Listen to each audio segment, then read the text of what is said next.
Food and diet greatly impact your daily life and play a huge role in longevity. Dr. William Li, MD, is a scientist and physician who has written 2 New York Times bestseller books, Eat to Beat Disease, The New Science of How Your Body Can Heal Itself, and Eat to Beat Your Diet, Burn Fat, Heal Your Metabolism, and Live Longer. His exceptional research has provided the cure for 40 diseases. In this video, we are going to look at those 5 foods that should not be on your grocery list if you want to live longer or healthier, from the guidance of Dr. William Li. First of all, food as medicine is an ancient concept. And if you go back to the ancient societies and ancient cultures like Greek culture or Asian culture, food isn't just food. It's not just sustenance. It's actually part of our lives, and part of our lives is actually what we eat. What we eat is intricately linked to our well-being.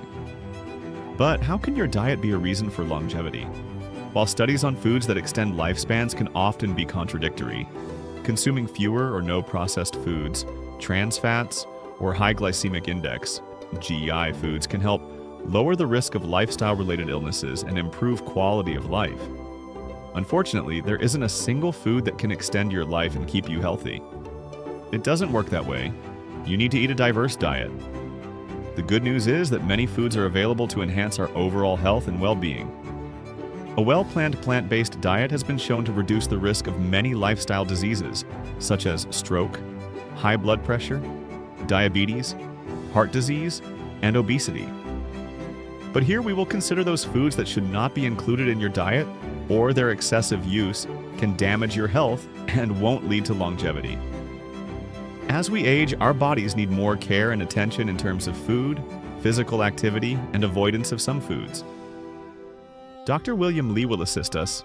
His groundbreaking research has influenced the treatment of over 70 ailments, including cancer, diabetes, blindness, heart disease, and obesity, and it has resulted in the creation of over 40 novel medical remedies. His Can We Eat to Starve Cancer? TED Talk has received over 5 million views. He serves as the Angiogenesis Foundation's president and medical director. Now let's look at the list. The first food that comes to this list is red meat. I think that part of the issue about a heavy meat diet is really the overage of eating meat, and by the way, that meat is treated in factory farming. Also doesn't actually help the quality of the meat, the antibiotic-laced foods, meats, the way they're treated. And because some animals are actually fattened up with steroids and other, artificial things, you're not really getting a pure food. You're getting a doctored food. Red and processed meats, including deli meats, bacon, sausages, and ham. Although these are delicious, did you realize that consuming too many of them can increase your risk of colon cancer? Similarly, because they usually have a lot of salt, they may raise blood pressure, which puts further strain on the heart. The recommended daily allowance for red and processed meats is 70 grams, or around 3 thin roast beef or pork slices. To put it more precisely, a large grilled steak can weigh over 160 grams, which is more than twice the daily allowance. A single slice of ham weighs about 23 grams. The second thing that comes to our list is refined sugars. Artificial sweeteners, they do some bad things. So that's one thing. Stevia, actually pretty powerful sweetener. I've been doing some research on it. I haven't been able to find anything wrong with it. But for people that are looking at stevia, be very careful. Pick up that package and look at the side of the box. Our bodies use 4 distinct processes to increase blood sugar levels, but only 1 insulin to decrease them. Furthermore, insulin is unable to keep up with the excess carbohydrates that our bodies absorb. Diabetes, heart disease, and other chronic illnesses that are prevalent in today's wealthy nations can be caused by this imbalance. Therefore, controlling your intake of processed sugar is one strategy to preserve your health and possibly increase your lifetime, even though it's still vital to feed your body the right nutrients. You can provide your body with the essential nutrients it needs to flourish by concentrating on eating a diet rich in healthy foods. Unhealthy fats in the following food that comes to our list.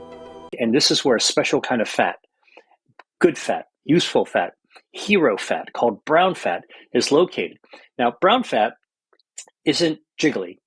That's called white fat. White fat is what you have under the arm, under the chin. It's the muffin top. It's around your thighs and your butt. That's what actually most people are trying to get rid of. White fat is unsightly, but not as dangerous as visceral fat, which is packed around our guts, inside our body cavity. The situation with saturated fats is more nuanced than we previously believed. It is incorrect to combine all saturated fats, but some particular ones lead to heart disease. Dairy products, some meats, and vegetable oils include saturated fats that may be neutral or even good for your heart. Selecting the appropriate sources is vital. Now, industrial trans fats are something you should absolutely stay away from. These are the bad guys that put you at greater risk of heart disease. Be wary of foods that have 0 grams of trans fats on the label. Even if the ingredients list partially hydrogenated oils, the meal still contains trans fats, which are dangerous. Conversely, dairy contains naturally produced trans fats, which are safe. Additionally, avoid the dangerous trans fats present in processed foods. Here's what you ought to stay away from. Excessive use of alcohol can also be a reason for early death. Yes, it is a big statement, but research has proven it. I got to go with the things that are just overtly, essentially toxic. One is alcohol. Numerous major health problems such as heart disease, liver disease, and various cancers, as well as psychological disorders like anxiety and depression, have been related to alcohol consumption. In 2019 alone, alcohol was responsible for an estimated 474,000 deaths from heart disease worldwide. It is also a recognized carcinogen, raising the risk of colorectal, breast, liver, and head and neck cancers, among other malignancies. In actuality, 401,000 cancer deaths were directly related to alcohol consumption in that year, accounting for 4.4% of all cancer diagnoses worldwide. Younger people should be particularly concerned about the impact. Those in their prime, those between the ages of 20 and 39, accounted for 13% of alcohol-related deaths in 2019. Prolonged heavy drinking also contributes to social difficulties that impact relationships, families, and productivity at work, and could lead to debt or unemployment. No physical activity is another reason for diseases that lead to death. The importance of exercise is similar to the importance of a healthy diet. Have you ever wondered how your level of fitness affects how long you live?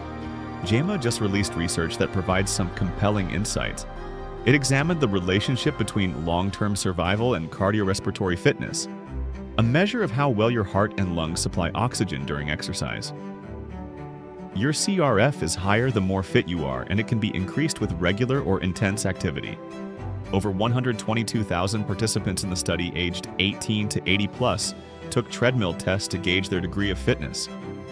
The outcome? Living a longer life at any age is associated with fitness. Furthermore, your chances of surviving increase with increasing fitness, mainly if you are older or have high blood pressure. The benefits of survival simply kept rising with no upper bound. If a woman is obese, but she exercises every day, she will outlive the normal weight woman who doesn't exercise. If a man smokes and he has high blood cholesterol, has high hypertension, but he exercises, he will outlive the man who doesn't have any of those problems, who doesn't exercise. That is all for today's video. Don't worry, you mustn't give up these foods entirely. You can help yourself by eating less of these meats less frequently, or switching to healthier foods like fish, lentils, or plant-based proteins. Everything boils down to equilibrium. It's never too late to start these practices and see the magic.